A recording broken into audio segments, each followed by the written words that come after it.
이번 시간에는 20세기 후반 영국에 이어서 세계 조선 산업을 선도한 일본에 대해서 살펴보겠습니다.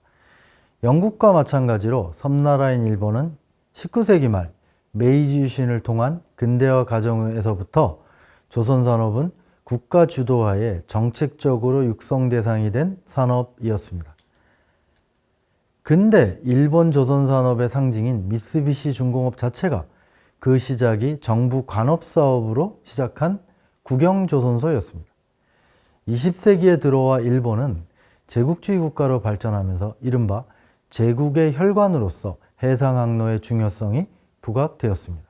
더욱이 1930년대 이후 군국주의가 강화되면서 군함, 항공모함을 건조하는 군수산업 관점의 조선산업도 발전하였으며 이미 영국 다음에 기술력을 축적한 조선국가로 성장해 있었습니다. 일본 주요 조선소들은 태평양 전쟁기 시설적인 측면에서 거의 피해를 입지 않았으나 패전 후 약간의 숨고르기에 들어갈 수밖에 없었습니다. 미쓰비시 중공업, 미쓰이조선, 히타치조선 등 주요 조선소들이 메가더 사령부에 의해 일제 군국주의에 복무한 군수기업으로 규정되어 가동이 정지되었기 때문입니다. 그러나 그 시기는 얼마 가지 않았습니다. 소련과의 냉전이 본격화되면서 미국은 일본을 동아시아에서 공산국가에 대항하여 미국의 대리 역할을 수행할 국가로 규정하였고 본격적인 전후 부흥을 지원하였기 때문입니다. 일본 조선산업 부흥의 가장 중요한 역할은 정부가 하였습니다. 그 핵심은 1947년부터 시행한 계획조선입니다. 정부가 자금을 조성하여 국내 주요 해운회사에 선박 건조비를 지원하면 이를 지원받은 해운회사가 일본 주요 조선소에 발주하는 방식입니다. 정부 지원 자금을 받은 해운회사들은 인도받은 선박을 운영하여 그 수익금으로 지원받은 자금을 상환하는 방식이었습니다. 사실 이 계획조선 역시 기본적으로는 태평양 전쟁기 일제가 선박 양산을 위해 시행한 전시계획조선에서 연원하는 것입니다. 전후 초창기 일본 조선업계의 건조선박 중 계획조선이 점유하는 비율은 1948년 61%를 시작으로 1950년 83%로 정점을 찍었습니다. 1950년의 경우 국내에서 수주한 선박의 전부가 계획조선에 의한 것이었습니다. 계획조선을 토대로 일본 조선산업은 패전의 타격을 극복하고 세계 조선시장 진입을 위한 기반을 마련할 수 있었던 것입니다. 일본 조선산업이 세계시장에 본격 진입한 것은 1950년대부터입니다. 1951년 그리스 선주들이 발주한 유조선을 대량 수주한 것이 중요한 계기가 되었습니다. 그리스 해운회사들이 석탄에서 석유로의 에너지 전환기, 급격히 팽창하는 원유 운송 시장에 신규 진입하면서 대형 유조선을 대량으로 주문한 것입니다. 이들이 나날이 커지는 원유 운송 시장을 신속하게 장악하기 위해 빨리 대형 유조선을 보유하고 싶어 했고 그 결과 선박 건조기간 단축은 조선소의 가장 큰 경쟁력의 관건이 되었습니다.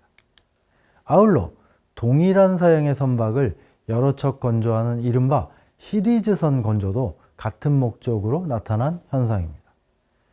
이에 대해 일본 조선소들은 태평양 전쟁기부터 이미 조선소 표준선 설계와 이를 통한 전시 표준선 건조 등으로 익숙했던 조선 속도전을 통해 납기보다 이른 선박 인도 등으로 신뢰를 얻을 수 있었습니다. 보다 빨리 건조하기 위해 이미 태평양 전쟁기부터 도입되었던 용접공법 블럭건조, 생산설계 개념의 작업공정 등을 보다 적극적으로 적용하였습니다. 특히 생산설계는 생산공정들을 여러 개의 도면으로 만들어 비숙련공도, 공정도만으로 작업이 가능하도록 했던 시스템입니다. 일명 숙련의 매뉴얼화라고 불렀습니다. 모든 선박의 건조 속도를 높이고 동시에 여러 척을 건조하기 위한 생산 혁신이었습니다. 사실 1950년대에도 영국에 비해 선박의 품질, 건조 단가 등에서 열세에 있었지만 건조기간 단축에 압도적인 우위를 점하였습니다. 유조선의 경우 영국 조선소들이 계약부터 완성, 선박 인도까지 4년 4개월이 걸렸던 것에 비해 일본 조선소들은 1년 8개월 만에 완성해 내었습니다. 선박 속도전을 위한 신규 공법 도입 등은 당연히 노조의 반발을 불러올 수 있었습니다. 실제로 일부 조선소에서는 노조의 대규모 파업이 발생하기도 하였습니다. 그러나 대체적으로는 노사협조를 통해 기술혁신을 이루어낼 수 있었습니다. 이것은 일본 특유의 노사협조주의 내지 가족경영이라고 부릅니다. 우리에게는 비극이었지만 6.25 전쟁도 일본 조선산업에 있어서는 좋은 기회로 작용하였습니다. 6.25 전쟁과 직간접적으로 관련하여 미국이 발주한 선박 물량의 15%가 일본 조선소 차지였습니다. 1950년 일본 조선업체들의 선박 수주량은 29만 4천 톤이었고 이 중 해외 수주량이 38%인 23만 3천 톤이었으나 1951년에는 해외 수주가 대폭 증가하여 수주량 256만 7천 톤, 이 중 해외 수주가 223만 2천 톤으로 90% 가까이가 해외에서 들어온 일감이었습니다. 정부 계획조선을 통한 인위적 시장 창출에 힘입어 다시 가동하기 시작한 일본 조선소들은 원유 수송을 계기로 한 세계 조선시장 확대, 6.25 전쟁 특수 등에 힘입어 10년 정도가 지난 1956년 영국을 제치고 세계 조선산업의 선두에 올라섰습니다. 세계에서 가장 많은 선박을 건조하는 국가가 된 것입니다. 이후 일본 조선산업은 20세기 말까지 40여 년간 세계 조선시장 점유율 1위를 한 번도 내려놓지 않았습니다. 20세기 일본 조선산업이 장기간에 걸쳐 독주체제를 구축한 배경은 기술혁신, 공정혁신, 설비현대화로 요약할 수 있습니다.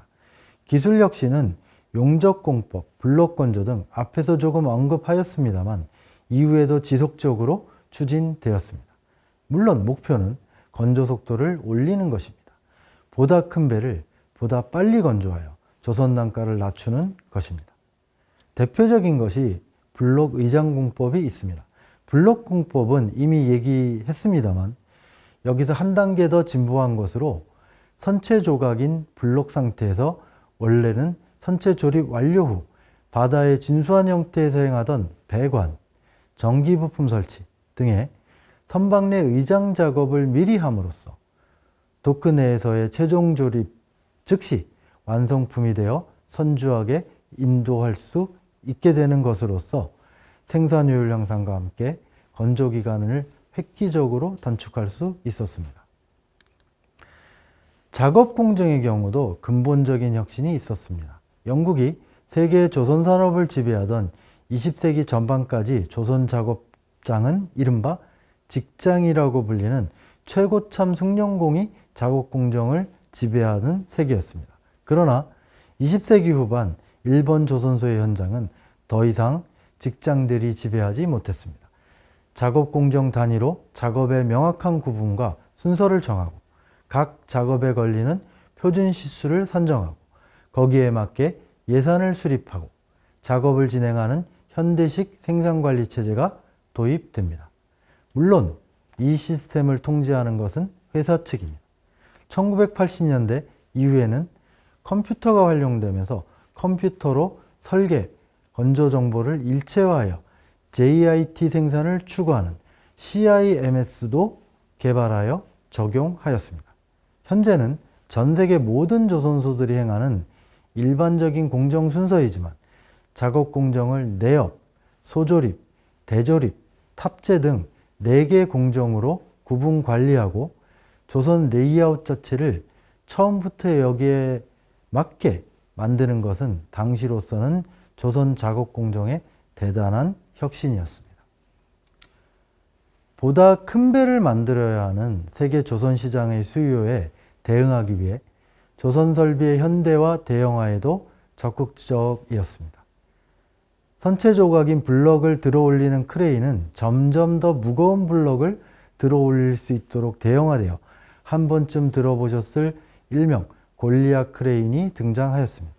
한 번에 수백 톤의 블럭을 들어올릴 수 있는 운반 설비로 오늘날은 현대식 조선소의 상징처럼 되어 있습니다. 수십만 톤의 대형 유조선을 전문적으로 건조할 수 있는 조선소도 등장합니다. 미쓰비시 중공업은 1972년 세계 최대 100만 톤급 도크를 건설하였습니다. 물론 세계 최초의 일입니다. 특정 화물의 전용 선화와 선박의 대형화의 수요에 적극 대응하여 새로운 선박의 개발에서도 경쟁 국가보다 항상 한 발 앞섰습니다. 1960년대는 대형 유조선과 화물선, 1970년대 대형 컨테이너선, 1980년대 대형 LNG선 출시 등이 모두 일본 조선업계의 작품입니다.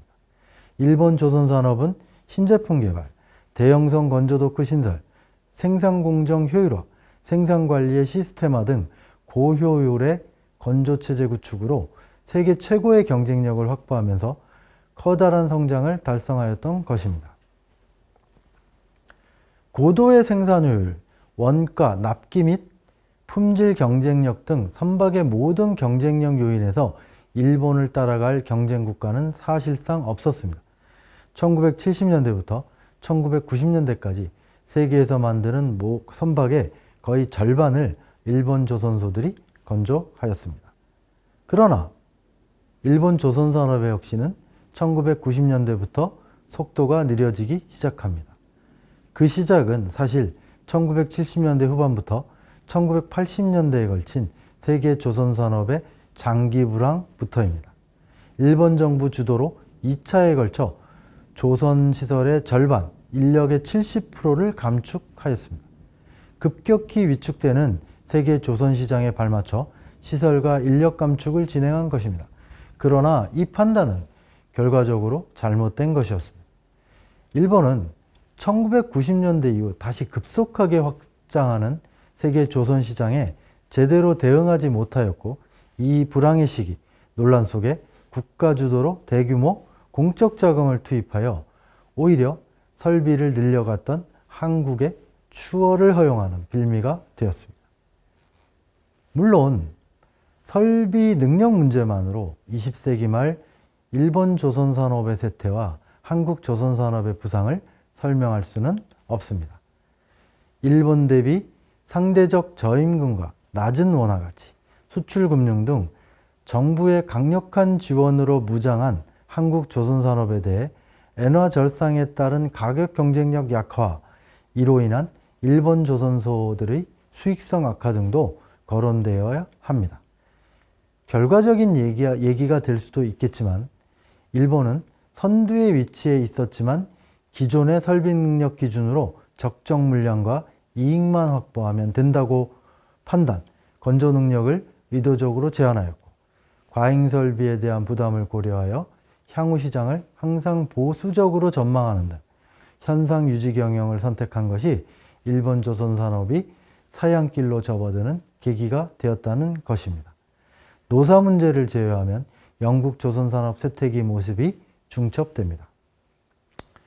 다음 주 차에서는 한국의 근대 조선산업이 어떻게 이식되고 이후 어떤 역사적 전개 과정을 거쳐 오늘날의 모습을 갖추게 되었는지에 대한 본격적인 강의를 시작하겠습니다.